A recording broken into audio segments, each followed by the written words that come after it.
so much for joining us today, Whitney. How are you? Great. It's the weekend. Yeah, how are things in Utah? So I'm actually in Idaho. I just go to Utah all the time. So you said that you guys don't really do COVID there, eh? Yeah, we don't really do that here. You guys, I asked her, I'm like, how are things with COVID? She's like, oh, we don't do that here. And I'm like, No, oh. there's like literally a carnival just down the street from me right now. Like clowns, balloons, a little train. Like we don't do that here. Oh my gosh, we're in full lockdown right now. I cannot believe that. That's so crazy. Oh, it's insanity. You had COVID once, didn't you? I did. I got it like a week before Thanksgiving. I was like sick, like could not get out of bed for about a week and a half. And then I was like able to function, but still not well for about 3 months. Yeah. And then life went back to normal. Yeah. Yeah, absolutely. Okay. Yeah. I forget honestly that COVID exists until I travel. And then I'm like, wait, what? Like I got to wear a mask. I don't even own those. Really? I buy them to travel. That's what I have masks for. Wow, that's amazing. That's crazy. And are you guys like vaccinated pretty much or? I haven't.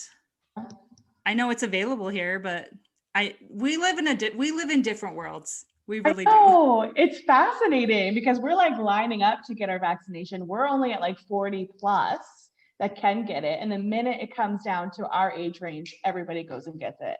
That's so crazy. We're just like, we could talk about this all night. Oh my goodness. Okay, but we brought you here. So for all of you who don't know, and I did do a little bit of intro on Whitney, she is an amazing, positive, wonderful single mom that has the most uplifting TikTok account of all time. Oh, thank you.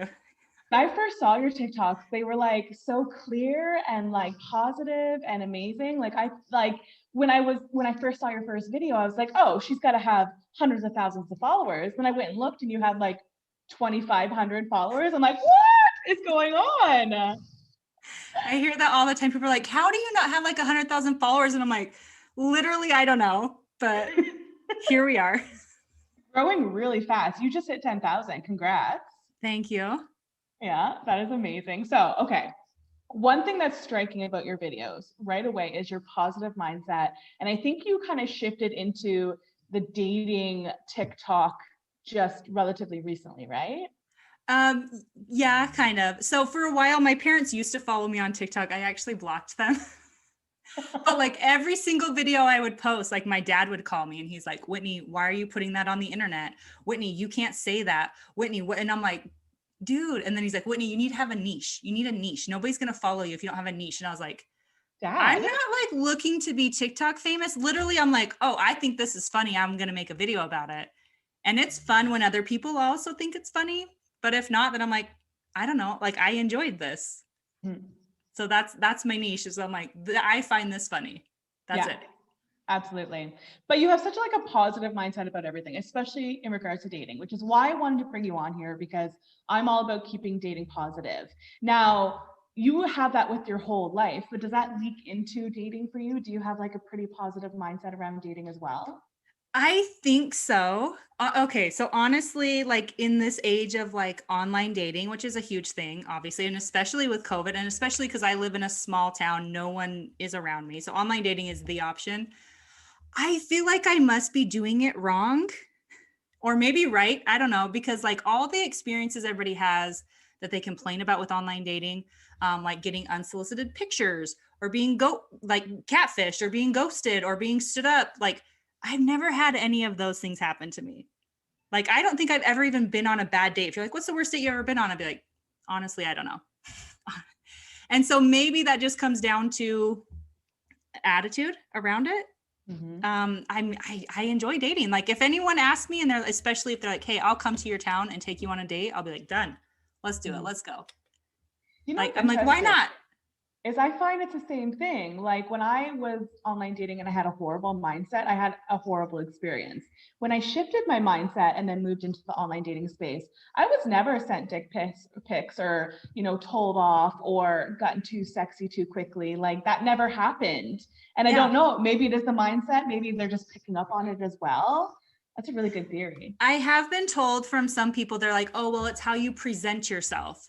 And I'm like, okay, like, tell me more, like from guys, you know, getting their perspective. And I'm like, what do you mean? Like, how do I present myself? They're like, you don't seem like that type. Like, you don't come across, like, you don't look trashy. You seem classy. You're like, you're not naked. You're not like trying to show off in your pictures. You don't have cleavage or like bikini shots or whatever. I'm like, okay, that makes sense. If I look like the girl next door, I guess, then maybe that's why they don't send them. But That is I true. don't know. I feel like, why does everybody else get all these experiences and I don't? Girl, just gotta change up your profile if you want them.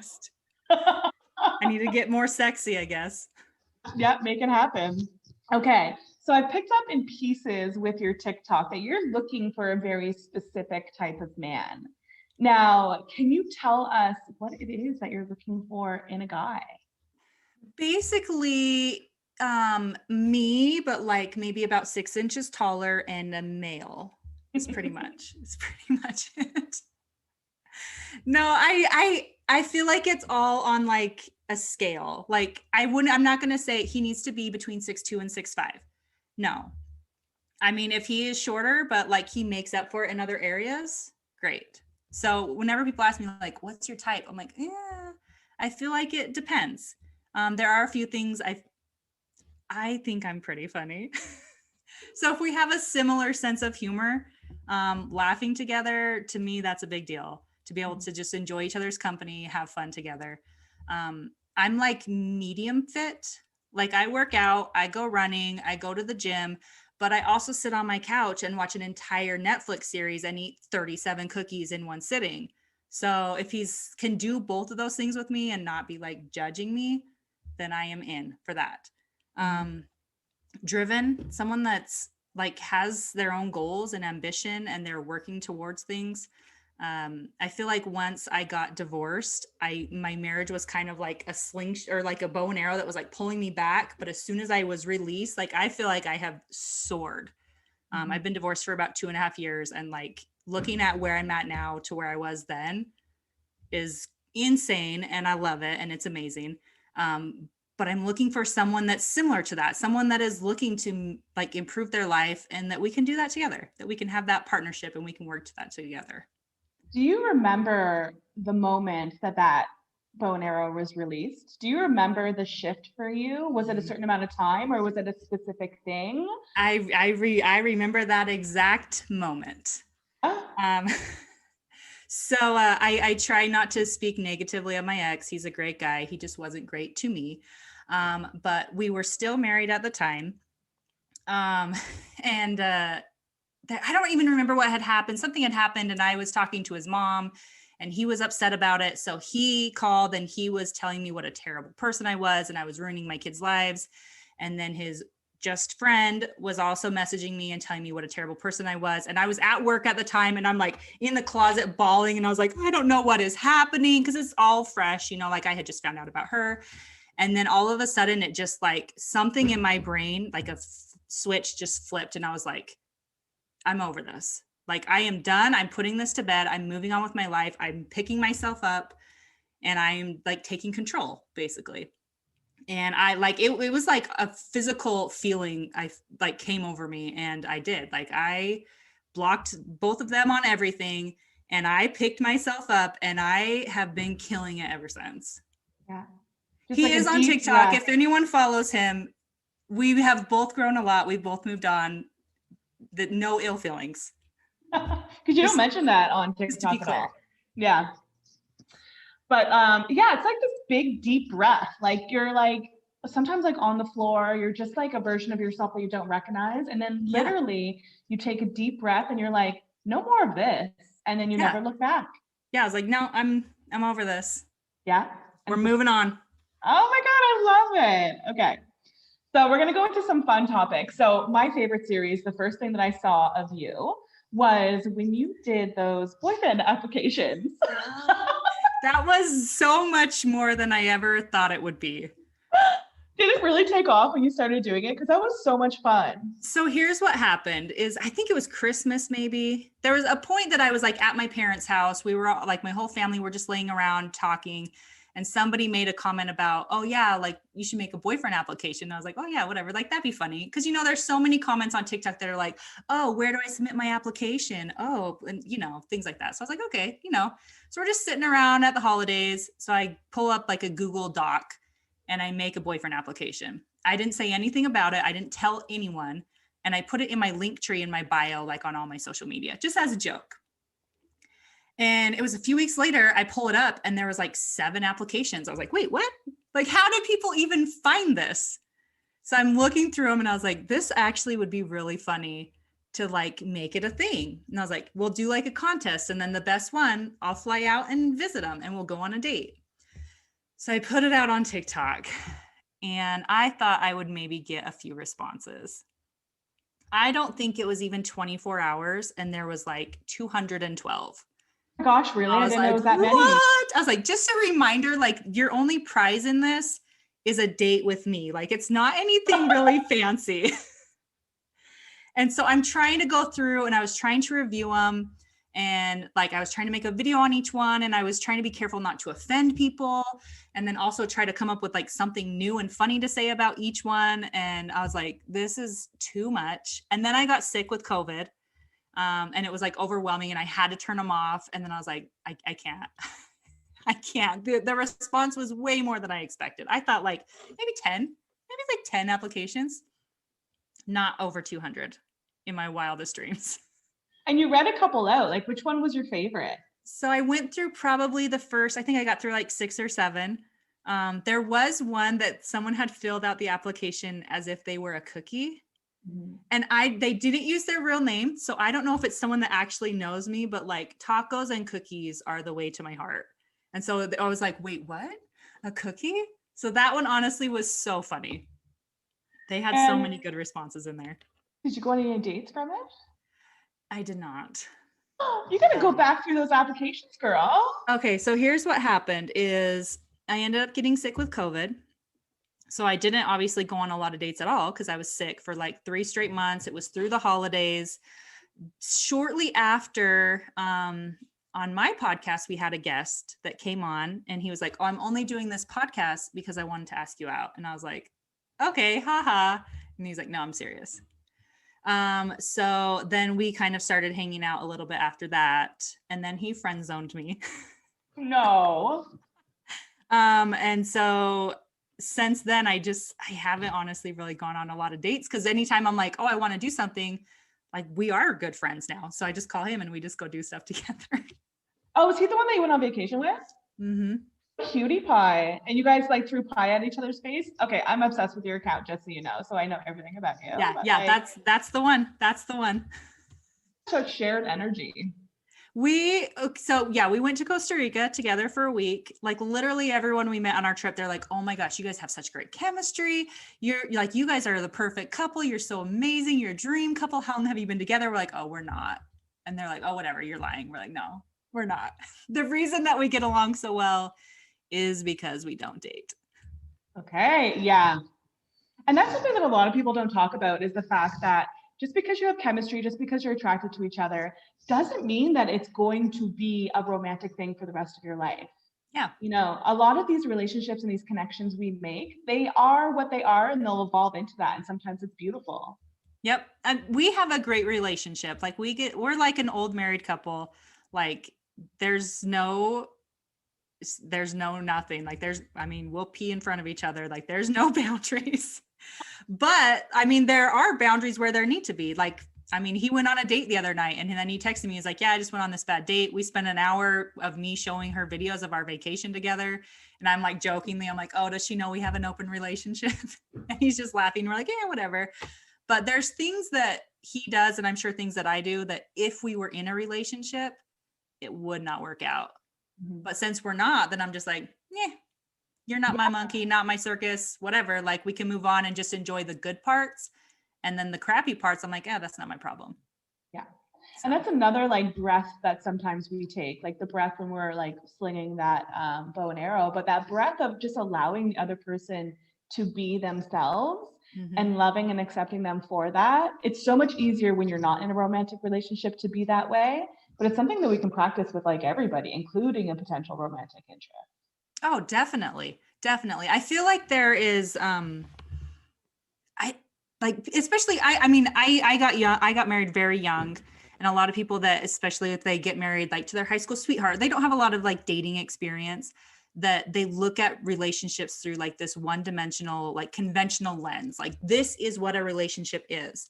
And if there is anything that I have learned being single again, is there are so many types of relationships, and they're not all romantic, but they still are going to fill like the voids and the places in your life that you need filled until you can find that romantic relationship. Like Absolutely. I have a few guy friends that honestly are like my best friends, and that I will go to each one with different things. One's like my armchair therapist. Honestly, he's amazing. This guy, like we go and we do stuff together. There's one that I'm like, here's all my work stress that I just need to unload. But I mean, I don't have a person, but I have so many amazing relationships and like support that I'm like, I'm good. Like I feel really good about where I am in my life, about my relationships, about all of it. And it's a community. Like it's like a community raises your children. It's the same thing with a community makes us happy. It's not one Yep. individual that's going to be our everything. It's funny, Whitney, because we're in lockdown right now and I am surrounding myself with people all the time. It's just my personality. But now I can only see my boyfriend. And there's some like tension there that was never there before, because it's like, I'm not happy because I can't be with all of my people. And for some reason, you're the reason why, even though it's not the reason why. You know what I mean? But it's Yep. like, it's that community that we need. We're thirsty for it. So true. So true. And we can't expect one person to be our everything romantically or otherwise. So, Yeah. And I mean, part of it is you have to be able to find that within yourself. Like no one can make you be happy. You're the only one that can make you happy. But to be able to find that in yourself and then share that with others, and then them to be able to share that back with you, um, it's important. I feel like it's important. it is I very feel like those relationships are just as important, if not more, than finding a romantic relationship. I 100% agree. And building that foundation on the journey of finding that romantic relationship is important as well. Oh, yeah. If we're looking into dating as, gosh, we're getting way off topic, but if we're looking into dating as like to find our boyfriend and all the relationships along the way are just disposable, that's not the real way to do it. Like we have to build relationships with everybody we meet. Yep. Yeah. Yep. They're all just as important. And all of those relationships, then I'm like, oh, so here's what I've learned from this relationship that I'm going to use in my last relationship. Here's the things I've learned that I will settle for. Here's the things I've learned that I will not settle for. Here's something that I never even knew was a thing that I now know is something that I have to have, Mm-hmm. that Yeah. before I never even knew it existed. Yeah, absolutely. Because we can theoretically make a list of exactly what it is we're looking for, but it's the experiences that really solidifies it. Yep. Love it. Okay, so I do want you to give advice on dating in a small town, because whenever I give dating advice, especially when it comes to meeting people on my TikTok, majority of the comments are filled with these women that live in small towns. So there's such a small pool of people. What is your like advice or your experience dating in a small town? It is terrible. So I in a way, as far as small towns go, I am a little lucky. There are bigger cities, like there's a bigger city 2 hours this way, 2 hours this way, 3 hours this way. So it's within driving distance. It's difficult for a relationship, but it's at least within driving distance to go and meet people. Like I just drove down to Utah. Like I went down there last weekend. I went down there again Wednesday night. So it's possible. It just kind of sucks. Yeah. Anyone that I have met in person in my town, honestly, is just people that have seen me walking around at work, and then somehow they like look me up, like on Facebook or whatever. It does make me wonder, do I just look like lonely and desperate when I walk around at work? Is it just that my booty looks so good? I don't know. But Girl, anyone you I have met radiate. in person has just been from work, which Okay. is a fine line, because I mean, I don't date people that I work with. I've learned that the hard way.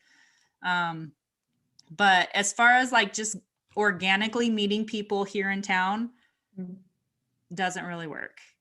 You're a property manager, right?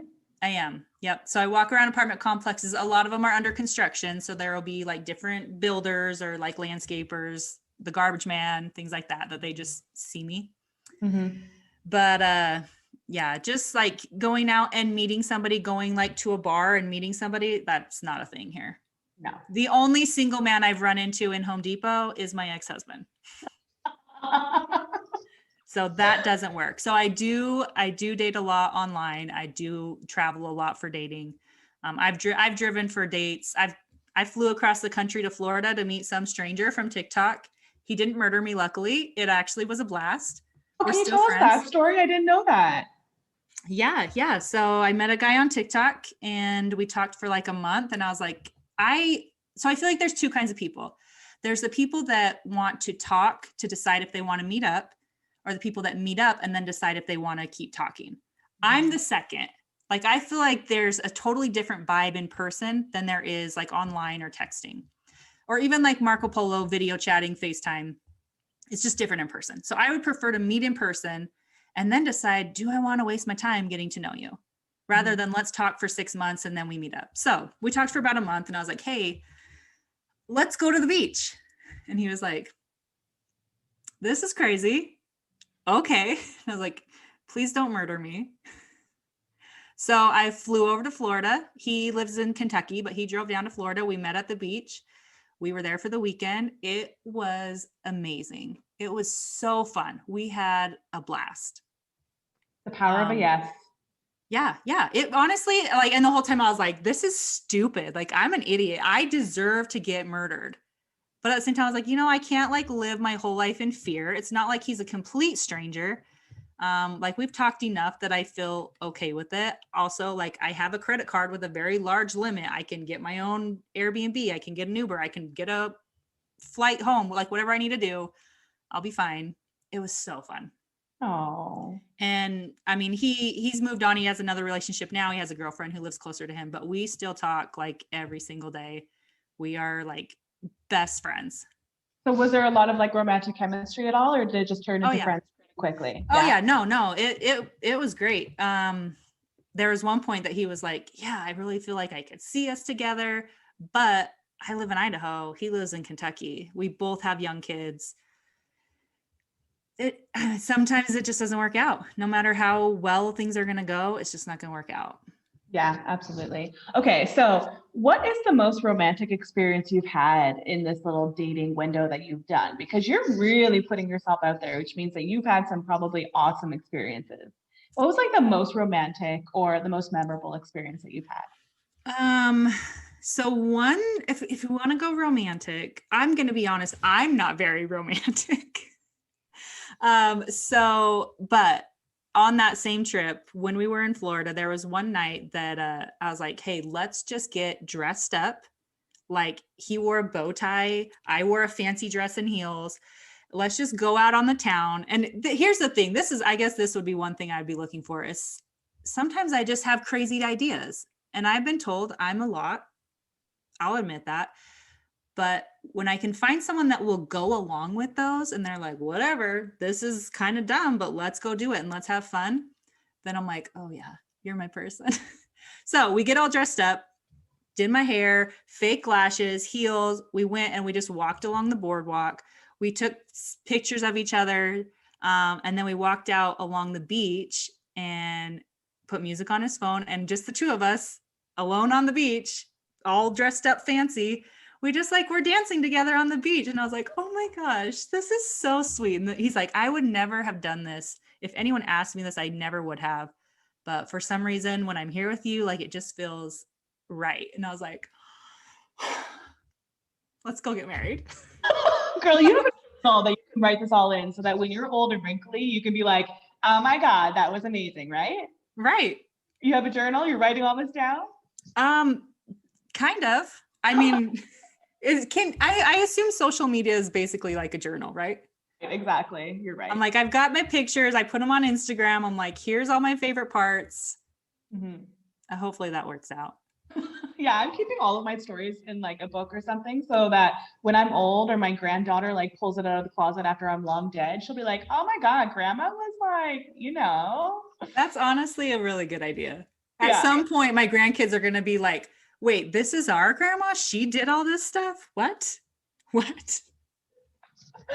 Good. I love your mindset. And it's like that mindset that I really want a lot of people to, a lot of women especially, to adopt, is just to be open to the dating process and enjoying it and not taking it so seriously and being open to have your heart broken. Like I'm sure your heart has been broken a couple times, but Oh yeah. it's better to have it broken than never having it broken.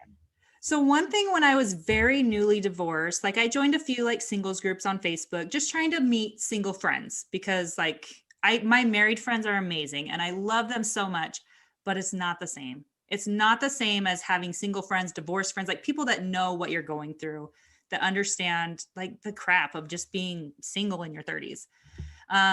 And there was so many guys on there that I'm just like, hey, like, I'm just trying to meet people. You happen to live in my state. Like, let's be friends. And they were just like, no, like, if we're not going to get married, I'm not even going to talk to you. I'm not even going to talk about like going on a date. And I'm like, that seems stupid. Like, how do you know if you want to marry me if you wouldn't even put in the time to like just chat for a minute? So I'm like completely the opposite direction from that. And I'm like, listen, I'm just going to build connections. I'm just going to meet people. I'm going to make friends. I'm going to enjoy my time when I'm single. I'm not in a rush to get remarried. I feel like my life is going great. Like there honestly right now is nothing that I would change about my life, how it is now. And this time is going to be over so fast. Yeah. So why not just build those connections, build my network? That's really what it is networking. It's just like business. The more people I meet, the more potential people I can meet. So maybe I meet this guy and he's not the one, but he has this friend and he's like, oh, hey, I'm going to set you guys up. Oh, look, now I found my person. Or invite you to the barbecue or, go out for, bowling or something and just inviting a group of people. Like, absolutely. We can't cut off connections. So there was from those Facebook single groups, there was like a few girls that I met in there that I was like, you guys seem cool. Like we should be friends. And I was like, let's go on a girls trip. Okay, we're in. So there's like 5 of us. And then we just kind of started inviting people. And then I'm a lot. I'm just going to say that. So I just start like randomly inviting boys to come and they're like, wait, who invited them? I'm like, oh, I don't know. I don't know who invited them. So we end up with 16 single men and women, all strangers, have never met before. We all went to Vegas. That was the best trip I've been on in my life. I know we got lucky that everyone just happened to get along since we were all strangers, but it was so fun. So fun. So, and now we travel regularly. Like we'll go on a few trips a year. We're planning a trip to Jamaica next month. We just go on all these trips together and sometimes it's the same people. Sometimes we get new people, but like a lot of my connections that I made and relationships that I've tried out for a minute have come through these trips from just meeting random people and people invite other people. And I'm like, oh, hey. Oh, that's amazing. And you're like the super networker. Everybody needs you as the friend because everybody needs a super networker friend. I am the best wing woman you will ever meet. Yeah. I can kill it at that job. That is your next online application. Screw boyfriends. Do you want me to be your super networker wing woman and I will help you? That is the next one. It's true. Yeah. I'm also very skilled at giving other people relationship advice. Like I think I've saved like 3 relationships just this month. Yeah. You're welcome, ladies. But like, I'm so good at being like, here's the things that you should do in your relationship. I know that I'm never in a relationship, but listen, this is going to save yours. I'm sure it does. Okay. Did any couples come out of that 16 single people? Because statistically there should be. Yes. One of them got married last July. Nice. Another one is getting married this August. Actually, the ones that are getting married in August, because we just like randomly assigned beds because there was one girl that was like, well, I don't want to end up with this person or this person. So we're like, okay, we'll assign the beds. So we assigned these 2 people, totally strangers, to a bed. That was the first time they met and they are now getting married. Oh, wow. So I don't know. It's been so fun. Changing lives. It's true. All right. So I ask this question to every guest just to get the perspective. And again, you and I live in 2 completely different worlds. So most of my listeners are like, COVID doesn't exist. What? But what do you think is the biggest challenge in today's dating culture? So I think that especially online, but not only that, but everyone just seems to have this idea like that there's just always going to be something better. Like, oh, like this person is great and we get along great, but if I wait a little bit, I might find something better. And so nobody will ever commit to anything. So like, oh, well, instead of putting work into this is starting to get hard. I bet I can find something better. I bet I can find something easier. This girl is going to make me talk about my feelings, and she's going to make me like open up and be honest. But there's 50 other girls on my Snapchat that aren't going to make me do that stuff. And they're just going to send me naked pictures. So that's easier. I don't have to put in the work. I don't have to make an effort. Mhm. Now, what do you think shifts that mindset? Is it maturity, or is it like actually putting effort into self-growth? Like, where does that shift come from, do you think? Yeah, I think it's looking inward. You have to grow yourself as a person. And I think part of it, and one thing I've noticed with a lot of my friends who I counsel in their relationships, is you kind of have to just own who you are. Like there's some that I'm like, listen, if you want to be a whore, like go be a whore. You go do that. You go talk to your 20 Snapchat girls, but you have to own that. You can't sit here and say like, well, I'm a nice guy, but then I'm also going out and doing these other things. Wherever you are, whatever you're doing, just own that, be upfront, be honest with it, and then go from there. And once I feel like a lot of times once they kind of own whatever they're doing, like, yeah, I'm going to go hoe around, then they start to realize who they are as a person. Is that who they want to be? Do they want to change who they are? Because I mean, everyone goes through their hoe phase. That's totally normal. But eventually you got to grow out of that. And once you accept where you are, then you can realize, oh, is this where I want to be or no? Mhm. That was a huge struggle for me when I first became a matchmaker and I started working with men. Before I actually understood them or why they did what they do in the dating space, I would have these men come through and they would say that they wanted one thing, but their actions would do something completely different. Now, when I was brand new, I just thought that meant they were a horrible person. It's actually not at all. Like all of these men, I truly feel genuinely want to find that love of their life that they can fall in love with and treat like a queen. I truly believe that. Oh, I agree 100%. But there's a disconnect in the society and the availability of allowing that to not happen. Do you know what I mean? Especially with Yep. men. So it's kind of cool that all your friends are guys and those are the conversations you're having, because those are the exact conversations I'm having with clients. Yeah. If there's one thing about Whitney that everyone knows is like, I just say all the things. So I'm like, what? This is a hard conversation and it makes you feel uncomfortable. Let's talk about that. Let's figure that out. Why is this the way that it is? So I feel, and that's another thing as far as like building other relationships outside of romantic ones, is I feel like it's been really beneficial for both of us. Like there's a lot of conversations that I'm like, oh, I wouldn't have thought of that from that perspective. And I've been able to grow from them as well. Mm-hmm. Oh my gosh, if I didn't become a dating coach matchmaker, I never would have met the quality man that I'm with now. And I'm like, thank God. So yeah, it's the same with you. Like when you're having these conversations and you're helping these people, it shifts for you too. Oh yeah. Oh yeah, big time. Okay, so let's talk about your kiddos, because we haven't really brought up the fact that you are an amazing single mom, that like you include your kids in your videos, but you also live this amazing single life as well. So you're really good at, you know, being Whitney, but also being like an amazing single mom that makes a childless woman like me really excited to be able to do that. And so does that affect your dating life, or do you just take responsibility for keeping it separate? What does that look like for you as a single mom? I don't feel like it has affected it. Honestly, like I've had people reach out to me on social media before, and because I've been like from the day that my divorce started, like I'm very open about everything. So I've had a lot of women that reach out and they're like, hey, like I'm going through these troubles. I think about getting divorced. I feel like I am not really qualified to give advice on divorce or on like raising kids in divorce, or like, because I feel like I just got lucky.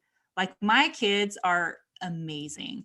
They are so freaking funny. They are hilarious. They're so self-sufficient. Like my kids will get up. My kids are 11, 8, or well, almost 8 and 5. They will get up, get themselves ready for school. I'm still in bed, feed themselves. They're like, hey, we're leaving to go to school. And I'm like, okay, see ya. Like they can take care of themselves. They take care of each other.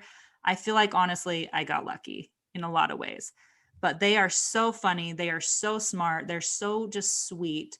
Um, they're really good as far as like going back and forth between me and their dad, and you know, trying to keep the peace there. Like all around, honestly, if anyone's looking at me and be like, how does she do that? I got lucky in every way. That's the truth. But I don't feel like it's been an issue dating for me with kids. Most of the people I date also have kids. There has been one time, one person that it was the guy I was talking to that was also talking to another woman At the same time, we honestly like looked about the same. We're about the same age. We lived in the same town. He did not live here.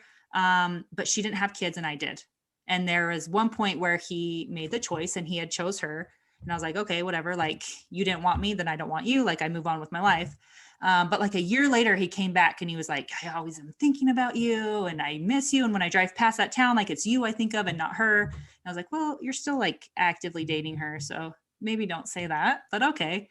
So finally I was like, okay, so like, what made you choose her over me? And he's like, honestly, it was your kids. Okay. Cause you never met my kids, but okay. He was like, I was just afraid that I couldn't be a good enough dad for your kids, but I realized I made the wrong choice. And he's like, I should have picked you from the beginning. And I was like, well, like, I'm glad that things have worked out for you and you're good. But my kids have met a lot of my friends, a lot of my male friends. I don't ever feel like it's been a problem. They don't meet everyone, but they do meet some and they love everyone. If there was ever one reason that I should get married like now, as opposed to waiting till they're like teenagers, it's just the fact that they love everyone. They love everyone. And everyone they've met, they're like, hey, your kids are great. They're really well behaved. They're really fun. So I don't feel like it's been a problem dating with kids, but my kids are gone a lot. So I only date when they're gone. That's actually a testament to your selection process, because I know that there's probably a lot of women that their picker may be off. And the fact that your kids likes all the guys or friends, is just your picker is on, like you're on the right track. That's what that's telling me, because there's probably a lot of weirdos that they would not have liked. That's possible. I will say, like, I don't have the bad dating experiences. I don't know what it is. Again, maybe I just get lucky, but like I've met so many great guys, so many amazing guys that are going to make great boyfriends, husbands. They're sweet and they're caring and they'll take care of me and they're amazing. Honestly, like there's so many great guys out there. There's so many women that are like, oh, where's that? They're everywhere. There are great guys everywhere. If you're wondering where they are, like they are literally all around you. Yeah. I really don't think I've met a lot of bad guys, honestly. No, me neither. And I've met hundreds and hundreds and hundreds walking through my door for matchmaking. I've only turned away a handful, and it's because they were really bad guys, like bad guys. But yeah, majority are just amazing guys. They just sometimes don't know what they're doing. But yeah, agreed. Yep. Yeah. And maybe it's just part of the fact that like I will just say all the things, and if they're gonna like do something, like I'll call them out on it and I'll be like, oh, maybe you shouldn't say that thing, or maybe you shouldn't do that, or that was a dick move. And so I think maybe people are just a little more real with me because I'm a little more real with them, that we get to the point where, oh, let's not jump around and whatever. I don't know. But I feel like I've met a lot of really great men. I love it. Okay, so we're going to finish off this episode. I so appreciate you taking the time to come and kicking your kids out of the house. So sweet. I feel so blessed. But can you leave us with one piece of like Whitney advice? If you could give single men or single women out there in regards to dating, what would your advice be? Number one. There is one thing that I have worked on more than anything since I have been single. And that has been learning to love myself. No one else is going to love me until I can love me. And I came from a unhealthy marriage. Like my self-image was in the toilet. I know people comment this all the time when they see my TikToks. Anything I have that shows my mirror in my bathroom, I have written on my mirror, it says, I am enough. As a reminder for myself. And I know that like until I was able to recognize my own flaws and accept them, and then start working on those things myself and love myself, like I wasn't going to find a healthy relationship. I wasn't going to find a healthy man that wanted me if I didn't even want me. So before you even look out, before you even look for someone, you got to look at yourself. You got to figure yourself out, learn yourself, be comfortable with yourself, be happy spending time alone, enjoy yourself. And then other people are just going to come to you. They'll gravitate to you. Absolutely. Thank you so much. Okay. How can everybody find you on TikTok or your podcast or what have you? So all my social media handles are Elegantly.Simple. So TikTok, Instagram, Facebook, everything. Elegantly.Simple is my social media handles. I recently actually am changing podcasts. So we're starting a new one, but we haven't launched yet. So that'll be a while. But once it's up, it'll be added to my social media as well. Do you guys have a theme for it? Like, what are you focusing on? It's called Solo. It's on dating. Oh, I love it. Yep. So it's actually going to be really fun. We're planning to like create a whole community. We're going to do like events and trips and traveling, basically all these things that I already do anyway, but we're just going to put it all together and talk about it on our podcast. Awesome. Changing lives. I love it. It's going to be fun. Thank you so much. Thank you. Thank you for having me. I was so excited when you reached out. I was like, oh, this is going to be so fun.